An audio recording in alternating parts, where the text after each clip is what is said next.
A very warm welcome to Kenya Explained once again. My name is Esther Nyonje, and today I have the honor to be joined by Kenya's most sought political analyst and public policy expert, Professor Herman Manyora. Thank you so much for coming to my show today. Thank you, Esther, yes, for inviting me at least. Thank you so much. I'm so glad to have you here, and I'm excited to hear what you have to tell us today about the issues that we're going to talk about. It's a political season, and Prof, I've been watching your videos, and I notice this is just not only me, but everywhere, that you have boldly thrown your weight behind Azimio, La Umoja. So the first question obviously is, why Azimio and not the other team, Kenya Kwanza? Now, Esther, you like many other people have got it wrong. I have not thrown my weight behind anybody. I don't even have a weight to throw around. And even if I had, I'm not an Azimio person. I analyze things as I see them and as I understand them. It only happens that what I say seems to make people believe I support Azimio. But that's not the case. Okay. Yeah. But there's been word on social media, yes, on mainstream TV, yes, with your live shows, yes, everywhere. Yes, people, yes. There's even word on the street that you're being paid by Azimio to market them. I wish I was paid. I'd really be happy to be paid. Okay. I think I should send a fee note to Azimio. So what are your reasons? Why do you prefer Azimio to? I don't prefer Azimio. I've told you I don't prefer. Look, I look at William Ruto, I look at Raila Odinga. And then I say, given this set of evidence that I can see and circumstances and reasoning and logic, yes, Raila will beat Ruto. Okay. Or given this approach of Ruto and this of Raila, this approach to me seems likely to lead to victory. Okay. So the way I've looked at 2022, okay, from the word go, okay, almost from the day of the handshake, I have always seen that there's no path for Ruto to victory. So most of my analysis is based on that understanding. Okay. And I just fit in the pieces to show that 2022 is gone. I have maintained that and I've been consistent. All right. Yeah. Okay. So to say 2022 is gone and Ruto has no path to victory is not to say I support Azimio. Is to state what to me it looks to be factual. Just facts. Yeah. Yes. So I like to think that you have a political nose that senses that at this time Raila Odinga is going to carry the day. So at this point, do you feel maybe Kenya Kwanza will come up with something that will counter that card, the gender card that Azimio put on the table to garner votes? I think it's too late. I don't see them coming up with something big enough to counter mother's effect and the gender card. They have tried things like a charter with the women and talk about 50% of cabinet, but it is way too below. It's way too below. Okay. Yeah, it cannot measure to the weight of mother in this election. Okay. Yeah. So what do you think Raila Odinga will do in the first 100 days supposedly he gets office? There's so much to be done. First is to reassure the country that things are okay. Because the country goes into an election highly divided. Yes. The first thing on the table to me is to put the country together, give country hope, and make the country realize that elections are just part of our national life. They have come, they are over, and there's work to be done. That's the first thing you'll do. But more importantly, to the people of this country, he will need to do something about the cost of living. Yes. There are measures government can take. Government can tighten its belt, deny itself certain revenue to cushion Kenyans from the hard economic times. There are levies and taxes government can deny itself, for example. There are measures on debt repayment Yes. You can't get to your partners and tell them we are sinking. Yes. Please, give us some debt relief. We are coming, we are new. If we continue with our debt obligation, we are likely to sink the economy. Yes. So the government will move in fast by assembling, I hope by now there is already assembling a team that will address the economy in terms of immediacy, you know. Yes. Yeah, not long term. Because he will need the goodwill of the people to do all the other good things he has. And I have no doubt Raila could have good things, including Ruto. They have good things. But you need the goodwill of the people. That goodwill is not possible if Kenyans would not see a difference in terms of the pain they are going through. Yes. Yeah. And do you think there's a justification for this heightened economy that we have right now? Because we are headed to another general election, and the prices of commodities and the economy is as high as it was in 2017. Is there justification for this heightening? I don't know what you can. It's difficult. That will continue. There's perhaps very little current government can do to change the situation. But I'm saying, you know, when you come in as a new person, there is goodwill you get from the people. There's goodwill you get from partners, international partners. And there are those things you can do and people would understand if you are new. You get it? And there are also things you see from outside. So they are seeing certain things they can deal with that Uhuru may not be seeing because he's inside. He's inside. Yeah. Okay. Yeah. And Prof, there's this issue about the president, the sitting president, Uhuru Kenyatta, being the chairman of Azimio. So after the elections, how is that going to work out when there's a new president? You know, the arrangement they have in place is to win power. So Azimio, the council, all this is about winning power. It's not about running government. After you win power, then you run government. Yeah, so you can go back to 2002 if you read because you are young. There was a summit that then ushered in the Rainbow government with Kibaki as president. Immediately after that, there was no summit. The president, there is Raila will govern the country as per the constitutional requirements and provisions. The constitution has no provisions for some other body like Azimio Council or such.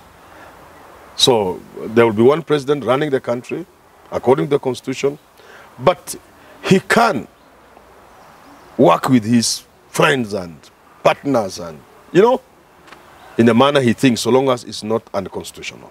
Isn't it a conflict of interest that how? That the sitting president has fully shown his support to this other party and he's the chairman of the Azimio coalition? So when it comes to government, when Raila already forms government and he already had support from Uhuru Kenyatta? No, I don't know. Conflict of interest from where Uhuru sits. All governments will want to succeed themselves. All presidents will want people favorable to them to succeed them. I mean, if you are Joe Biden and you are leaving, you'll want Kamala Harris to take over. If you are Obama, you'll want Hillary Clinton to take over. True. So what matters are just the styles and the different ways of doing it. And the bias is part of politics. Okay. There's no politics without bias. Okay. Yeah. Okay. Yeah. Okay, Prof, I'd like to pick your mind on the correlation between academic qualifications and leadership. That's a very difficult question. I spent most of yesterday night chatting on Facebook with friends and enemies and bashers and all those and haters. You see, when you put a demand in the constitution or in the law that somebody must have a degree, it looks very innocent.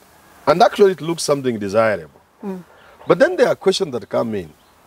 And we have seen with Sakaja, Sudi, Turi, Walter Mungare, Jimmy Wanjiga, and all them. That's just a tip of the iceberg. There are many whose fake degrees have gone unnoticed. Yes.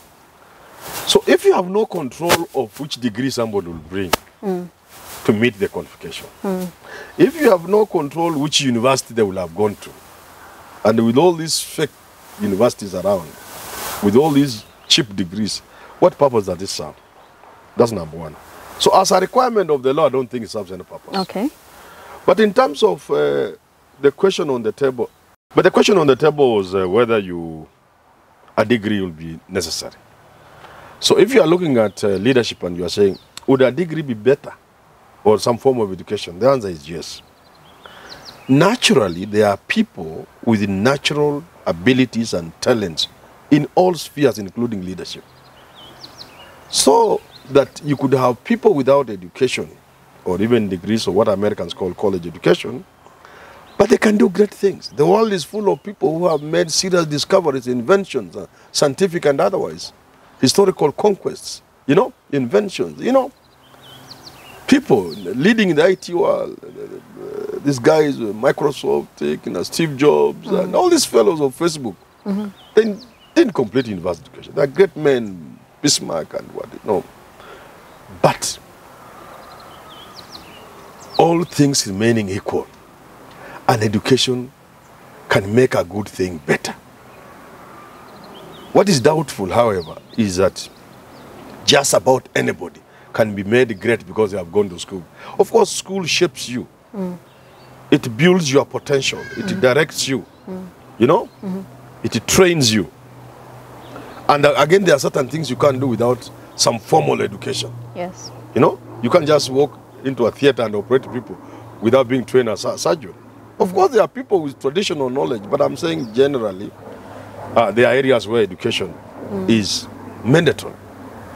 But when it comes to leadership, I think to address your question, there have been great leaders who have not gone to school, at least not in a manner we want to put on the table. So, yes, education will make you a better leader if you already have something in you, so that we are only pushing you through education. All right. But to say that you equate a degree to leadership, that I will not accept.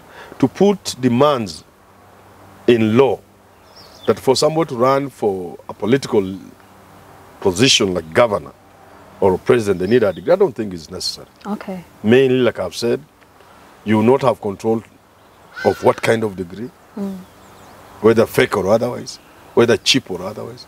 You will not put in the legislation, in law, what kind of university. So unless we are saying, for example, for you to run for president, you must have a degree from the University of Nairobi or a university equivalent to that one in this country, which you could even say ranking. So we are saying, you could say a university that ranks not below University of Nairobi. So you go to the rankings in the world and say, okay, Nairobi sometimes is number 11 in Africa, so unless you are in South Africa, Cape, where it's not possible to do. You don't make, laws are not made in that manner. Laws must be general to capture as much of the population as possible, of the things you are talking about as popular. So you cannot have a law that's then isolates the university you will go to, the degree you will do. Now, in the absence of that, so what is the requirement of a degree? And it can be any degree. Okay. Yeah, that's what I'm talking about. So people don't understand my position. Yeah. Okay. And then, Prof, we had the Political Parties Amendment Act 2022. Political Parties Amendment Act. Yes. 2022. How is it being played out right now? I have not seen much of it, except, and this is in a very subtle way, except it allowed Raila to sell himself outside his strongholds, especially in Mount Kenya, without ODM. So it put ODM behind and allowed him to come with NASA that was more palatable in places like Mount Kenya. So this law that made it possible for there to be coalition political parties is, to me, is a major development in the legislation this year as far as our elections were concerned. Because you can imagine Raila going to Mount Kenya with ODM. So, or whatever coalition, but ODM being the main party within that coalition, as in the case with NASA and CORD before it. So this Azimio, with a stroke of a pen and cutters of that legislation, then put ODM quite behind in the background. And Azimio now is you can talk about Azimio on Mount Kenya in a much more comfortable than you would if you are talking about ODM. Okay. Yes. Yes. And lastly, you would make a good politician. Why didn't you vie, or why haven't you ever had you vying for any political position? You can make contributions in many ways. I think I occupy a bigger platform than being a member of parliament. I don't think my member of parliament is not even 100th of the way I'm known. So I can make my own contribution. I'm a public intellectual. I have always wanted to be an active politician, but I'm some of those, I think, foolish or stupid people who want the conditions to be right. Okay. And many intelligent people who will make very good leaders are too cautious to run. Unfortunately, I think I must be one of those people. I've always weighed my options and said, now, this one I can win. How will I remain in parliament? I don't have funds, I don't have money. You think you put many things. That being cautious keeps many people like me out of politics. However, I'm still a young boy. And who knows? Who knows? Who knows? Who knows? Who knows this future? Maybe next year, next time I'll run. Yeah, Maybe for a big office. Who knows? Yes. Yes. Thank you. Okay. Thank you for watching this episode of Kenya Explained, and don't forget to hit the subscribe button, like, share, and comment. And until next time, goodbye.